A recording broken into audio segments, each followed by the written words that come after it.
C'est l'histoire d'un couple de parents. Ils ont 4 enfants et ils trouvent que les enfants ont quelque chose. Quelque chose de pas normal. On dirait des fois qu'ils sont pas là, je me dis. On dirait qu'ils ont un brume, un nuage, mais vraiment intense. Ce soir, on va vous lancer sur une piste inquiétante, avec un nouveau mot qu'on a appris dans notre enquête, manganèse. Ça, c'est déjà considéré élevé, la petite ligne ici, là. Et puis, ben eux autres, ils sont là. Et s'il y avait quelque chose dans l'eau? Ça vous dérange si on vient prendre de l'eau? Ça n'a pas d'allure. On en a aussi dans le sang et de beaucoup trop. Ces enfants-là ont des problèmes d'apprentissage à l'école. Moi, je suis pas surprise. On s'est dit tout de suite, on s'est regardé, on a dit, il y en a peut-être d'autres comme nous autres, comme ça. Ici Marie-Maude Denis, bienvenue à Enquête.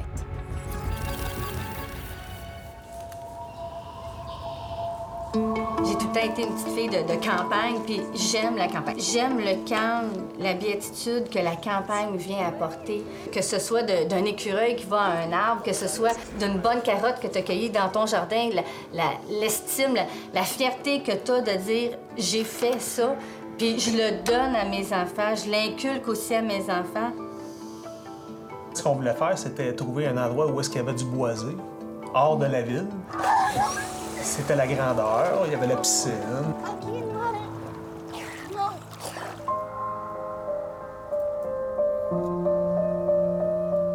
On a juste qu'à arrêter les animaux, on a juste qu'à arrêter la fermette, que dans le fond, qui égayait la vie de nos enfants, qui égayait notre vie. La famille Roy habite ici depuis 16 ans. Au fil des années, il est devenu évident que les enfants étaient atteints d'un mal sournois. Nous avons suivi la quête de ses parents pour comprendre ce qui se passe. Je sais qu'ils ont perdu beaucoup, puis je sais même pas si on va être capable de rattraper ce qui a été perdu. J'ai aucune idée. On s'est fait dire que la seule façon de les aider, c'est de les sortir de cet environnement toxique-là. Je m'appelle Gabriel. Je m'appelle Noah. Je m'appelle Lélie. Je m'appelle Liam.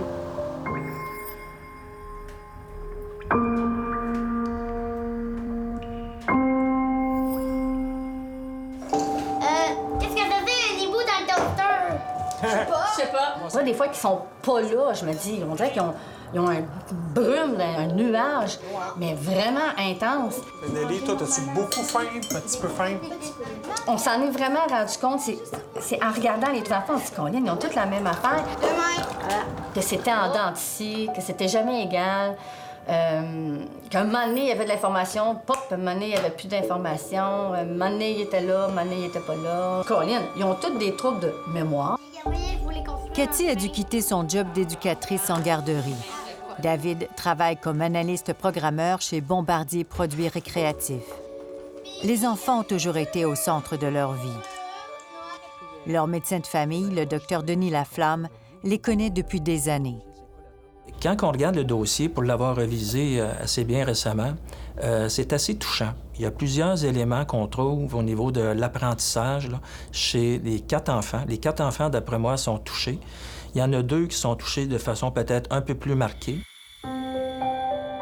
Nous avons consulté les évaluations d'experts, les bulletins scolaires, les notes des parents, des mots, des chiffres qui témoignent des difficultés des 4 enfants. Nelly est en 5e année du primaire, mais selon des professionnels, elle n'a toujours pas acquis des notions de 2e année. Dans un devoir, elle est incapable de répondre à la majorité des questions. Aurais-tu aimé vivre un Noël d'autrefois?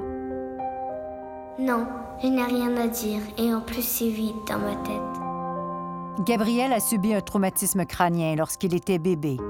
Mais son médecin n'a jamais cru que la commotion pouvait à elle seule expliquer ses difficultés. Il a 16 ans et des acquis de 3e année du primaire. Liam a repris sa 2e année. Selon ses enseignants, il a de la difficulté à comprendre la matière et à appliquer les notions apprises. Il semble oublier ce qu'il a appris. Il est aujourd'hui en secondaire 1. Noah, le petit dernier, est en 2e année. Selon un rapport d'évaluation en orthophonie, les capacités liées à l'attention et la concentration pourraient être à investiguer chez cet enfant.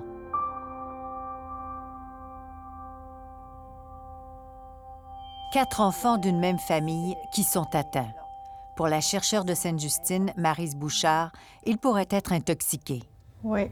Ah, ça, c'est des niveaux qui sont très, très, très élevés. Et ça ressemble à des niveaux qu'on observe chez des personnes là, qui sont intoxiquées là, de façon clinique, qui manifestent des symptômes très forts. Là. Intoxiqué. Mais à quoi? Il a fallu des mois, des années pour trouver une piste. À un moment donné, il y avait tellement d'intervenants autour de la table. Je me souviens... Quel genre d'intervenant? Bien, écoutez, il y avait le neuropsychologue, il y avait le psychologue du CLSC, il y avait la DG de la commission scolaire, il y avait...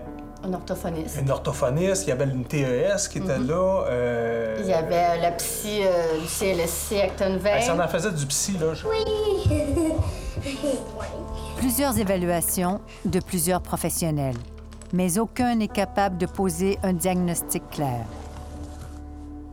Mais c'est vraiment dans le domaine de l'apprentissage, de l'aspect visuel, ces choses-là, même au point de vue vision, là, des champs périphériques. Il y a plusieurs éléments que l'on retrouve chez les enfants, puis qui leur nuisent au niveau académique de façon importante. Je pense qu'ils ont certaines difficultés à percevoir l'information, à capter l'information, l'enregistrer, autant au point de vue de la mémoire qu'au point de vue visio-spatial aussi, qui vont avoir des difficultés. Donc, les domaines cognitifs sont touchés de façon importante, oui. En l'absence de diagnostic, Cathy et David cherchent de leur côté. Comprendre ce qui se passe devient une obsession. C'est-tu l'alimentation? C'est-tu l'eau? C'est-tu... Il y a peut-être quelque chose d'environnant autour de nous. On a arrêté tout ce qui est sucre, additif, colorant, OGM. On a enlevé le gluten. Sans réponse, sans ressources et à bout, David songe à suivre les conseils des enseignants et à médicamenter ses enfants. Mais ils n'ont toujours pas de diagnostic. Ils ne sont pas autistes. Ils ne sont pas TDAH. Ils ne sont pas dysphasie. Ils ne sont pas dyspraxie, dyslexie. En tout cas, toutes les I, là, ils sont pas. OK? Ils sont aucunement dans aucune de ces branches-là. À l'hiver 2016, suivant les conseils d'une naturopathe, Cathy donne un détoxifiant de métaux lourds aux 4 enfants pendant quelques semaines. Elle est convaincue que cela les a aidés. Les 4. Toutes les 4 étaient toutes conscients. Ça a pris 1 mois, là. Mes enfants étaient tous là. Puis c'était beau de voir parce que là, il y avait la déduction. Là, ils nous parlaient. Ils nous donnaient leurs impressions. C'était merveilleux. Mais là, on regarde la boîte. On est tous les deux, puis on lit. C'est quoi ça fait déjà? Ça enlève les métaux lourds. Là, métaux lourds. C'est quoi des métaux lourds? Fait que là, lui, il est parti. Il est allé tout... c'est mon amour qui a tout trouvé... Pour vérifier cette hypothèse, Cathy cherche des réponses sur Internet. Un test de cheveux pourrait révéler la présence de métaux dans l'organisme. À un moment donné, vraiment, Cathy était vraiment tannée, là, en décembre 2017, à peu près. Elle s'est dit, je vais prendre de l'argent dans la petite caisse, là, puis là, je vais leur faire des tests de cheveux. Je veux savoir, je vais en avoir le cornet si mes enfants ont quelque chose ou pas. Puis 3 semaines après, on a eu les résultats. Comment vous avez réagi quand vous avez vu les résultats? Je me demandais c'était quoi du manganèse. La plus longue ligne, celle en mauve, révèle une concentration nettement élevée de manganèse. Je voulais savoir c'était quoi, parce qu'il y avait toutes les sortes de métaux, toutes les affaires qu'il y avait dans les cheveux, puis je voyais bien que là, mauve, c'était écrit abnormal, OK? Je regarde, qu'est-ce que ça veut dire manganèse, c'est quoi manganèse, va voir sur Internet, puis là, il me rappelle après, il dit « À soir, je fais des recherches plus poussées. » David n'avait aucune idée où ses recherches sur le manganèse allaient le mener.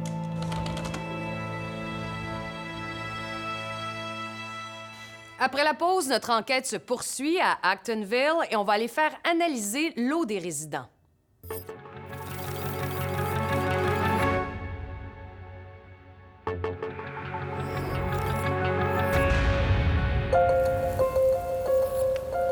En avril 2018, Cathy fait analyser les cheveux de 2 des enfants. 6 mois plus tard, les résultats en main, David et elle se rendent chez leur médecin de famille. Ils sont arrivés très bien informés. Là. Je dois dire là, que leurs données étaient probantes. Puis à ce moment-là, moi, je pense qu'il fallait les écouter. Il y avait déjà un test capillaire qui montrait un percentile qui était en haut du 97e percentile pour le manganèse. Il avait déjà été voir un médecin, je pense, dans une clinique de sans rendez-vous, qui avait déjà prescrit une première prise de sang. Donc là, on voyait que dans le sang, le manganèse était élevé. Puis donc, je ne pouvais pas vraiment mettre ça en doute. Là, on a eu les premiers résultats, puis on a fait, mon Dieu, ça n'a pas d'allure. On en a aussi dans le sang et de beaucoup trop. Là, il y a vraiment un problème. Puis là, c'est les 6 personnes. Du manganèse dans le sang, on en a tous. Il s'agit d'un minéral essentiel à la vie qui est présent dans l'air, le sol, l'eau et dans certains aliments. Normalement, le corps humain est bien équipé pour éliminer le surplus, mais le manganèse peut aussi être neurotoxique et les bébés seraient particulièrement vulnérables. Nous avons présenté les résultats sanguins de la famille Roy au professeur Maryse Bouchard, qui a fait des découvertes importantes sur le manganèse. La famille se retrouve à des concentrations qui sont à peu près ici, sur ma figure. Donc, c'est vraiment des concentrations qui sont de loin plus élevées que ce qu'on voit, parce qu'en fait, ici, la ligne, c'est la moyenne, puis ça, c'est la variabilité jusqu'aux 95 % les plus élevés. Donc, ça, c'est déjà considéré élevé, la petite ligne ici, là. Et puis, bien, eux autres, ils sont là, la famille. À peu près tous les membres de la famille ont des concentrations, comme on dit, off the chart, littéralement. En 2007, Maryse Bouchard a étudié 362 enfants du primaire de 8 municipalités du Québec, dont les aqueducs municipaux s'approvisionnent dans les eaux souterraines. Sincèrement, j'étais surprise, oui. On était dans des niveaux qui étaient supposés d'être sécuritaires, là, selon les connaissances du moment. Et pourtant, nous, ce qu'on a vu, c'est des diminutions de QI de l'ordre de 6 points entre les enfants les plus exposés et les moins exposés. Puis on a vu aussi donc des atteintes chez les enfants au niveau de la mémoire, puis au niveau de l'attention, puis un petit peu aussi au niveau de la dextérité manuelle, là. Tout ça en lien avec l'exposition au manganèse via l'eau potable. Dans ses recherches sur le terrain, plus il y avait de manganèse dans l'eau du robinet, plus les enfants étaient touchés. Du côté de la famille Roy, les retards scolaires de 4 enfants s'accumulent.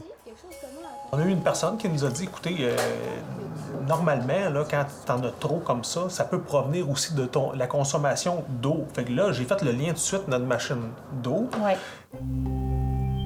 Au Québec, en zone rurale, chaque propriétaire de puits est responsable de la qualité de son eau.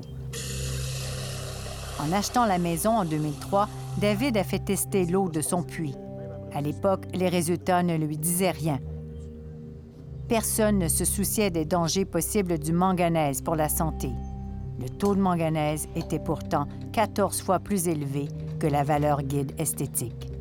David s'en est rendu compte des années plus tard en fouillant dans son dossier et sur Internet.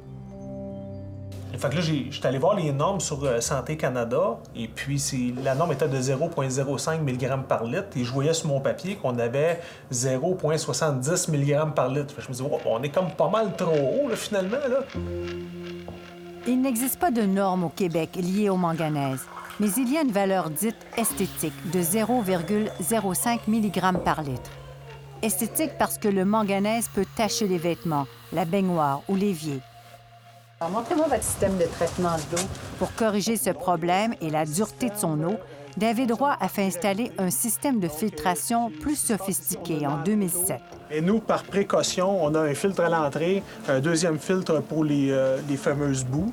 Il y a 2 ans, il a constaté qu'il y avait du manganèse au robinet. J'ai appelé la compagnie mère de la machinerie. Ils sont venus directement faire des tests ici. Ça passait au travers des filtres. Gabriel, Nelly, c'est des gros buveurs d'eau. Eux autres buvaient, là, c'était effroyable. Buvaient, pouvaient boire 10 à 12 verres d'eau par jour. Au robinet, bien entendu, dans le temps. Les 2 enfants qui buvaient beaucoup d'eau sont les plus atteints. Il est impossible de savoir pendant combien de temps les enfants ont bu de l'eau riche en manganèse. Il est même possible que cela remonte à la grossesse de Cathy. Ces enfants-là ont des problèmes d'apprentissage à l'école. Moi, je suis pas surprise. Dans son étude, la chercheuse Maryse Bouchard a tenté de mesurer l'impact du manganèse sur le cerveau des enfants.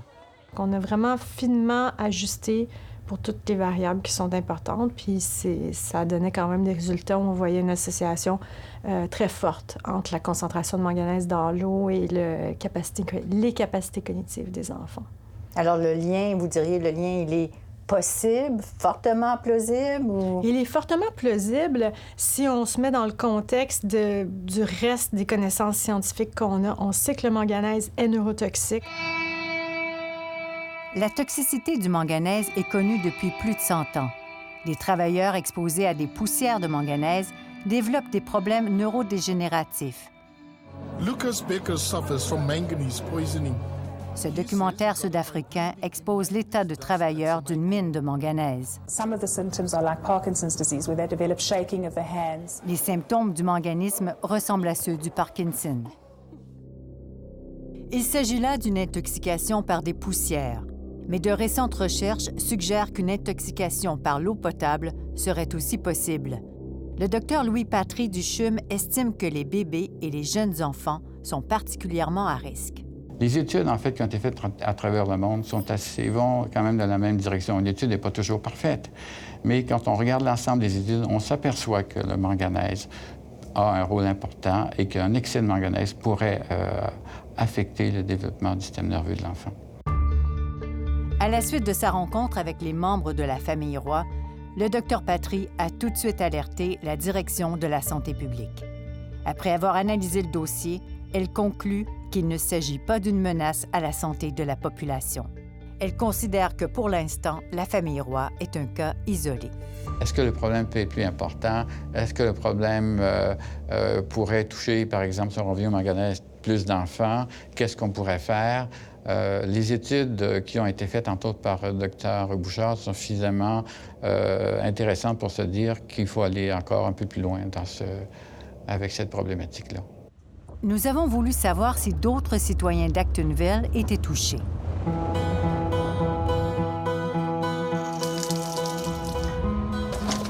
Bonjour. Oui, je suis désolée.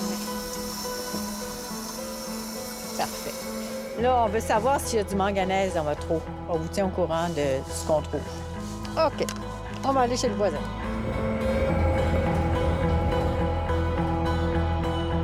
Bonjour! Ça vous dérange si on vient prendre de l'eau? Ça ne m'inquiète pas, là, parce que ça fait des années que je reste ici, ça fait 30 ans au-dessus. Puis vous buvez l'eau du robinet? Oui. Sans problème. OK. Bien, on va vous tenir au courant après l'analyse. Alors, on va prendre un petit échantillon.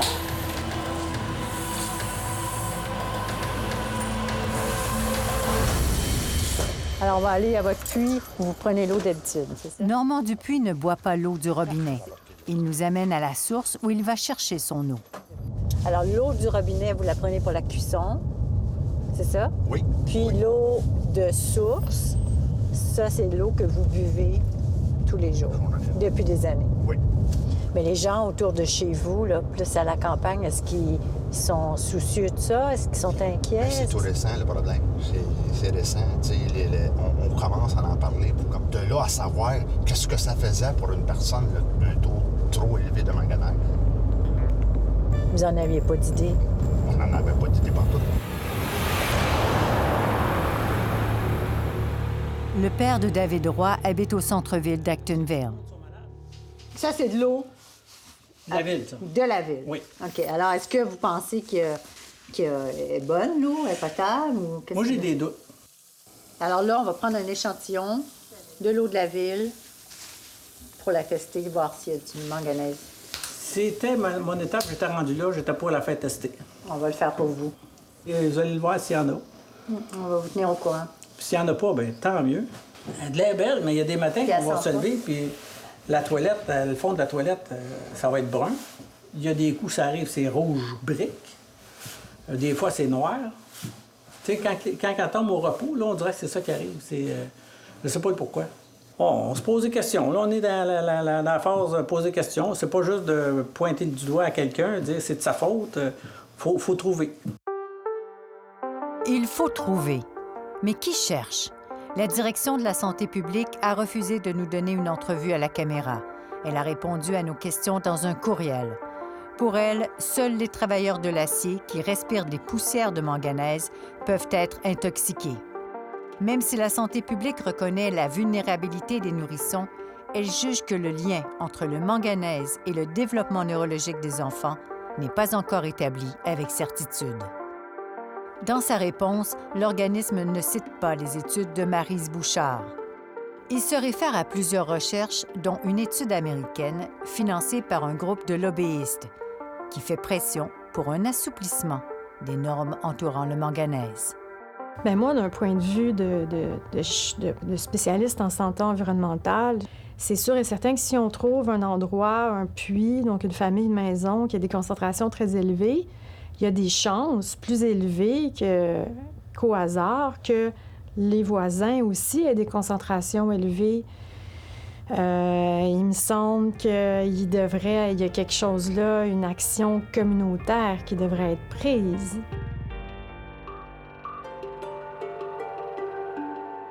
Dans la suite de notre enquête, vous allez voir que la famille Roy n'est pas la seule à s'inquiéter du manganèse.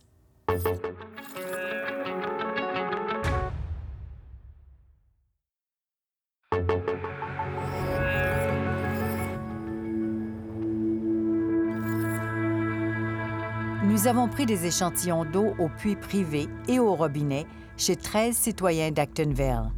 Nous avons suivi le protocole à la lettre et fait faire les analyses par un laboratoire accrédité par le gouvernement.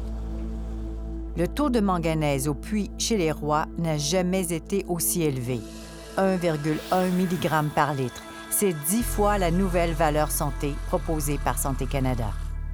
Mais le plus important, c'est qu'il n'y a plus de manganèse au robinet, grâce à leur nouveau filtre. Le voisin d'en face a une concentration 2 fois trop élevée et lui, il n'a pas de filtre. Chez Normand Dupuis, le taux est de 0,18 mg par litre, plutôt que le 0,12 recommandé. Il n'y avait pas de manganèse ni au puits ni au robinet chez tous les autres que nous avons testés. L'eau que ces gens boivent n'était pas contaminée au manganèse au moment où nous avons fait les tests. L'histoire aurait pu se terminer ici, mais au contraire, le mystère s'épaissit. Dans le cadre de notre enquête, 25 personnes ont accepté de faire un test sanguin.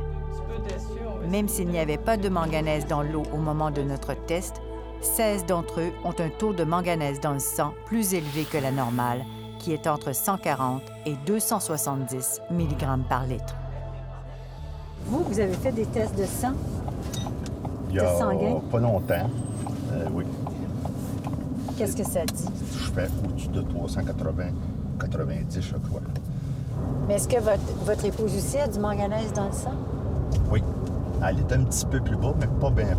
Tous les deux, vous avez des concentrations anormalement élevées dans le sang. Oui. J'ai passé des tests sanguins. Et puis, la normale, c'est le maximum, c'est 270 de manganèse. J'ai 460. Puis, j'ai l'eau de la ville. Fait qu'il y a quelque chose de pas normal. C'est quand même quelque chose qui nous dit que la population est exposée à du manganèse. Et probablement, si c'est pas chez des travailleurs, c'est la population générale, la source principale est probablement l'eau. De son côté, la direction de la santé publique croit qu'il est impossible d'être intoxiqué au manganèse en buvant de l'eau. Selon elle, d'autres facteurs peuvent influencer un taux élevé de manganèse dans le sang. La génétique, les problèmes de foie et l'alimentation. Mais est-ce possible que les 16 personnes d'Actonville que nous avons trouvées qui ont des taux élevés de manganèse dans le sang aient des liens génétiques, aient tous des problèmes de foie? Est-ce que l'alimentation peut expliquer ces taux élevés? Selon moi, c'est pas une source. Ça ne peut pas être la source parce que sinon, on aurait des cas de rapportés d'intoxication alimentaire au manganèse. Puis à l'heure actuelle, chez des individus en santé, on n'a pas ce genre de cas qui a été rapporté. Vous parlez au Québec, au Canada? Dans le monde. Diététicienne au département de nutrition de l'Université de Montréal, Geneviève Mayotte a été consultée par la direction de la santé publique dans le dossier de la famille Roy. Pour savoir quelles étaient les sources alimentaires de manganèse, pour savoir s'il y avait une intoxication potentielle via l'alimentation. Donc oui, ils m'ont contacté à cet effet-là. Qu'est-ce que vous leur avez dit? Bien, j'aurais répondu la même chose qu'à vous, c'est-à-dire qu'au niveau de l'alimentation, il n'y a pas d'intoxication possible au manganèse, seulement en consommant des aliments qui contiennent du manganèse. La situation de la famille Roy a suscité une rencontre entre le ministère de l'Environnement, la Direction de la santé publique, leur médecin de famille, le Dr Patry et le maire d'Actonville. À la suite de cette rencontre, la municipalité a fait analyser l'eau de puits de 5 résidences. L'eau des 5 puits avait des teneurs très élevées en manganèse, dont un qui avait un taux 8 fois plus élevé que la valeur santé. Une maison avait même une teneur non conforme de manganèse au robinet. En juillet dernier, la Ville d'Acton a émis un communiqué pour rassurer ses citoyens à propos du manganèse dans l'eau de la ville. En 2018, aucun résultat n'excède la nouvelle recommandation santé de Santé Canada de 0,12 mg par litre. Présentement, il n'y a pas de norme. Deuxièmement, il y a des tests qu'on a fait sur le manganèse. À tous les jours, si je ne m'abuse pas, à tous les jours, il y a des tests sur le manganèse qui est fait. On est en deçà des normes. Présentement, il n'y a même pas de normes. Fait qu'on est en deçà des normes esthétiques. Quand nous avons fait tester l'eau chez le père de David, dont la résidence est alimentée par l'aqueduc municipal, il n'y avait pas de manganèse. Mais 3 semaines plus tard, vu la couleur de l'eau, il a fait faire une deuxième analyse et obtenu un résultat différent. 0,178 mg par litre, un peu plus que la valeur santé de 0,12 mg par litre. Selon la Ville, ce résultat est peut-être dû à l'opération de rinçage du réseau qui se tenait ce jour-là. Sauf que, dans leur relevé quotidien, ce dépassement n'apparaît pas. Puis, c'est-tu bon? Katia Lamotte et sa famille habitent au cœur d'Actonville, une maison desservie par l'aqueduc municipal. Ils boivent de l'eau embouteillée. Katia utilise l'eau du robinet uniquement pour la cuisson, les jus et le jello. Il y a eu David qui nous a contactés pour nous dire toute la famille avait du manganèse dans son sang. Puis là, ça me trottait un petit peu dans la tête parce que le manganèse se jette dans les os. Puis Naomi a eu un ostéosarcome, un cancer des os. Fait que ça m'a mis à mijoter dans ma tête. J'ai essayé de m'enlever ça de la tête, puis ça revenait toujours. Fait que j'ai décidé de faire passer Naomi en premier. Et qu'est-ce que ça a dit, le résultat? C'était quoi? Bien, c'est ça, elle était à 400 cucs, là, 490, je pense. Fait qu'elle était élevée. Fait que quand on a su ça, on a passé toutes les 3. J'ai achalé mon médecin de famille un petit peu pour avoir les tests, nous aussi. Puis finalement, on est les 4 avec un taux de manganèse trop élevé. Moi, je suis la pire là, de les 4. Sa fille Naomi est en rémission. Ses médecins l'ont rassuré, le taux de manganèse dans son sang n'est pas en cause. Contrairement aux enfants de la famille Roy, Naomi et Kim n'ont pas de problème d'apprentissage. Vous avez un cas de, par exemple, 10, 20 ou 30 personnes dans une région donnée qui ont des surcharges en manganèse. Alors, pourquoi? Est-ce qu'il y a des sources qui peuvent l'expliquer? Est-ce que les sources sont au niveau hydrique? Est-ce qu'ils proviennent à un moment donné? Est-ce qu'ils pourraient pas venir d'une usine qui n'est pas très loin, où il y a des déchets qui sont émis? Ça, je ne le sais pas. Mais effectivement, il y a un rôle de ce côté-là, à la fois santé publique et environnement. Parmi les citoyens d'Actonville chez qui on a détecté une forte concentration de manganèse dans le sang, la moitié s'approvisionne par des puits privés. Au Québec, les grandes villes s'alimentent dans les eaux de surface, les rivières, les lacs, le fleuve. Les eaux souterraines alimentent 20 de la population du Québec. Pour mieux connaître la qualité de ces eaux, le ministère de l'Environnement a lancé en 2009 une campagne de prélèvement sur l'ensemble du territoire. Les points jaunes représentent les échantillons où les teneurs en manganèse dépassent la valeur santé. Les points rouges, ceux qui dépassent 3 fois la valeur santé. Selon notre analyse des résultats préliminaires, jusqu'à 24 des échantillons dépassent la valeur santé. Selon le ministère de l'Environnement, 166 villes et villages approvisionnés en eau souterraine n'appliquent aucun traitement avant sa distribution. Nous avons cherché ce qui a pu contaminer le puits de la famille Roy. La Montérégie est une région où on retrouve de fortes concentrations naturelles de manganèse dans le sol. Ce métal peut se dissoudre, atteindre la nappe phréatique et se retrouver dans des puits. Mais est-ce possible que la cause ne soit pas naturelle?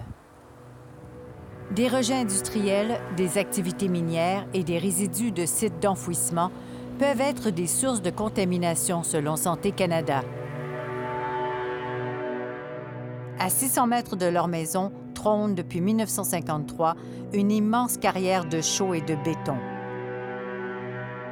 Le propriétaire a reçu 3 amendes du ministère de l'Environnement au cours des 2 dernières années pour entreposage illégal de boue, de métal et d'autres déchets. Il se défend en disant qu'il n'y a aucun lien entre ces amendes et le manganèse. Sur le même site, des citoyens nous ont raconté que dans les années 50, il y avait un dépotoir. Aujourd'hui, personne ne peut nous dire s'il a été décontaminé ou pas. Nous avons pris un échantillon d'eau d'une rigole qui coule sur le terrain de la carrière. Résultat, l'eau avait une teneur 6 fois plus élevée en manganèse que la valeur santé. Nous avons découvert, au cœur d'Actonville, des terres où s'amoncellent des amas de débris. Au fil des ans, des propriétaires ont reçu des avis de non-conformité pour y avoir entreposé du béton, de l'asphalte et de la ferraille. Sur ce terrain, à 200 mètres de la maison de David Roy, nous avons prélevé un échantillon d'une flaque d'eau. La concentration en manganèse est 20 fois plus élevée que la valeur santé.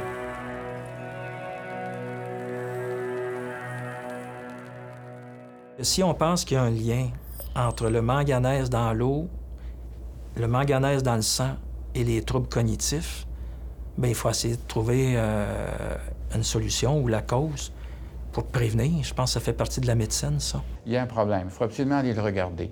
Alors, c'est ce qu'on appelle une surveillance active. Si vous attendez d'avoir toutes les études épidémiologiques avant d'agir, là, il va se passer beaucoup de temps avant qu'on puisse avoir des résultats qu'on a effectivement la certitude.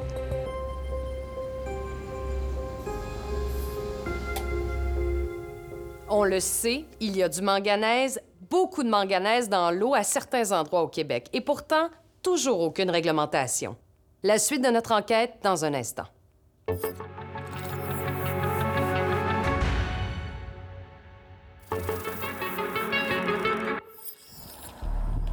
Le ministère de l'Environnement s'est finalement déplacé. Nous avons croisé par hasard une équipe venue prendre des échantillons d'eau chez les Rois. Je suis journaliste à Radio-Canada. Vous êtes certain qu'il n'y a pas d'enregistrement avec le collègue non plus? Ce jour-là, cette équipe a aussi fait des prélèvements d'eau chez des voisins et à la carrière d'Acton.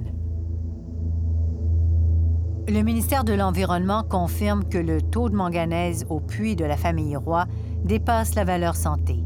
Mais il conclut que cette contamination est liée aux teneurs naturelles dans les sols de la région. Tout est négatif, c'est-à-dire qu'on est dans les normes. Il n'y a pas eu de contaminants qui étaient au niveau de la nappe phréatique.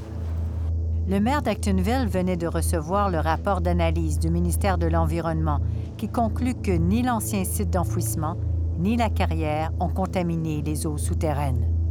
On a vérifié, pas on, le ministère de l'Environnement a vérifié, il n'y a aucune cause à effet. Ils ont creusé la nappe phréatique? Ils ont vérifié, ils ont fait des analyses. On a reçu les résultats hier. Donc, ça nous confirme que la présence du manganèse qui est dans les puits, dans la nappe phréatique, est là naturellement. Alors, et la carrière? Aucun effet sur la nappe phréatique présentement. Qu'est-ce qu'ils ont fait exactement au complet? Non, je n'étais pas là. Donc, je vais vous référer à eux, à appeler le ministère de l'Environnement. Ils vont être capables de vous dire exactement qu'est-ce qu'ils ont fait au niveau des études. Pour en savoir plus sur les analyses, nous avons demandé ce rapport en vertu de la Loi d'accès à l'information au ministère de l'Environnement. Notre demande date du 17 juillet dernier. Nous n'avons encore rien reçu. Le ministère a refusé de nous donner une entrevue dans le cadre de cette enquête.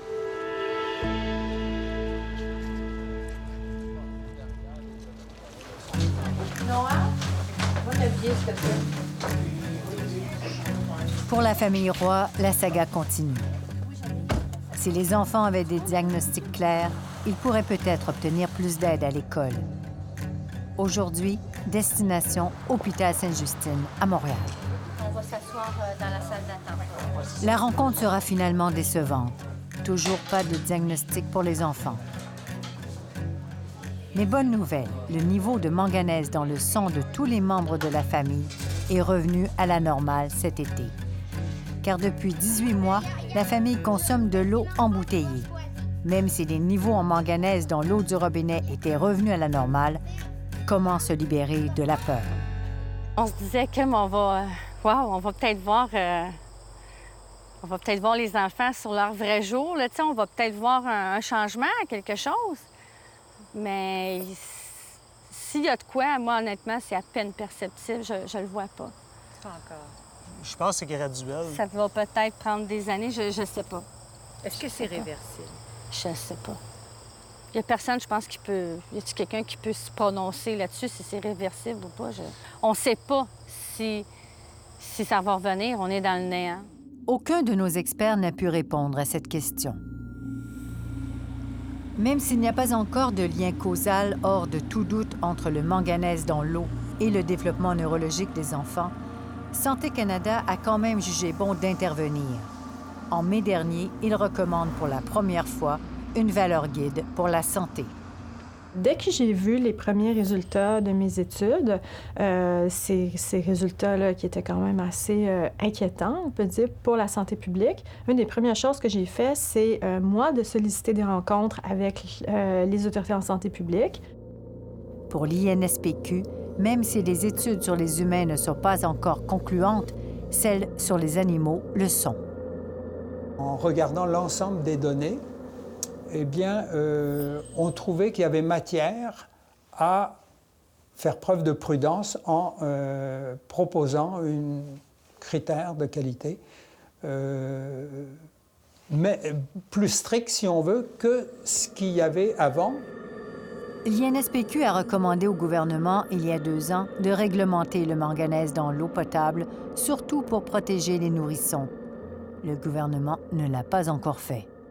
Il y a clairement des municipalités qui ont des concentrations beaucoup trop élevées, où je pense que là, on est vraiment dans un territoire clair où il y aurait dû avoir des mesures qui sont prises là, pour diminuer les concentrations pour la population. Tant qu'il n'y a pas de recommandations et pas de normes, les municipalités n'ont pas l'obligation d'agir. C'est ça l'avantage d'avoir une norme ou d'un critère. Basé sur la santé, cette fois-là, plutôt que juste esthétique, c'est que ça va devenir obligatoire à ce moment-là. Pour l'instant, le ministère de l'Environnement se contente de faire une mise en garde sur son site Web.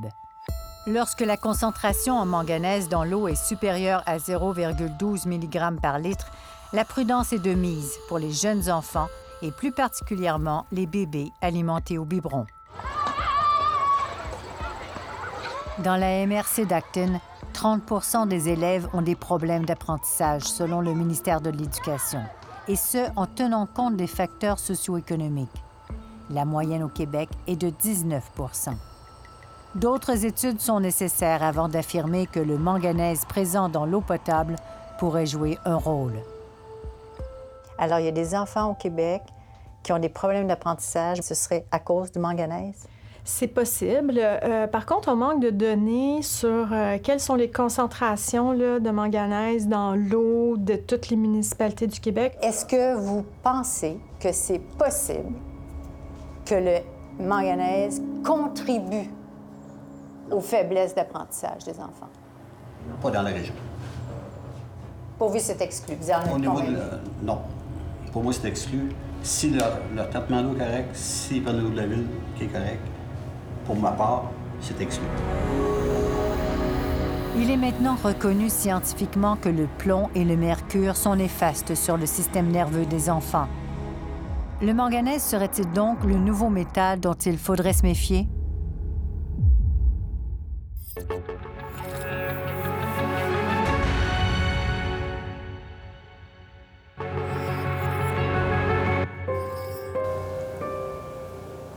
Depuis que Maryse Bouchard a sonné l'alarme sur les risques potentiels du manganèse pour les enfants, il s'est écoulé 9 années.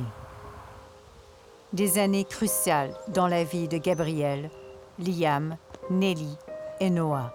Des années qui pèseront possiblement sur leur avenir. Je pense que tout parent aurait fait ce qu'on a fait, et même plus, déployer toutes les ressources possibles pour essayer de comprendre puis d'aider ce qui arrive à votre enfant, tout simplement. Puis je suis certaine, je suis confiante que ça va même profiter à d'autres. Ça ne fera pas des ingénieurs. C'est des enfants vraiment qui, à la base, je ne sais même pas s'ils vont être en capacité de passer leur secondaire, là. Mais nous, on veut miser vraiment là, sur au moins qu'ils soient capables de fonctionner, qu'ils soient capables de fonctionner en société, mais en même temps aussi d'être capables de prendre des décisions, d'être capables d'avoir des choix et d'avoir du discernement, ce qu'ils n'ont pas. David et Cathy ont mis leur maison à vendre. Même s'il n'y a plus de manganèse au robinet, même s'ils n'en ont plus dans le sang, ils souhaitent partir. Les souvenirs sont trop douloureux, les conséquences trop marquantes. On s'est bâti ici, puis là, il faut s'en aller parce que trouver de quoi que peut-être ce serait ça qui ferait que on serait, on va dire, malade. Mais de l'autre côté, c'est bien d'être différent quand on y pense. Faut l'accepter comme ça. C'est ce qui fait qu'on est nous.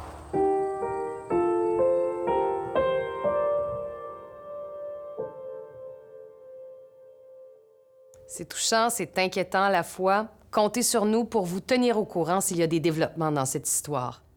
En attendant, je vous remercie beaucoup d'avoir été là et revenez-nous la semaine prochaine pour une autre enquête.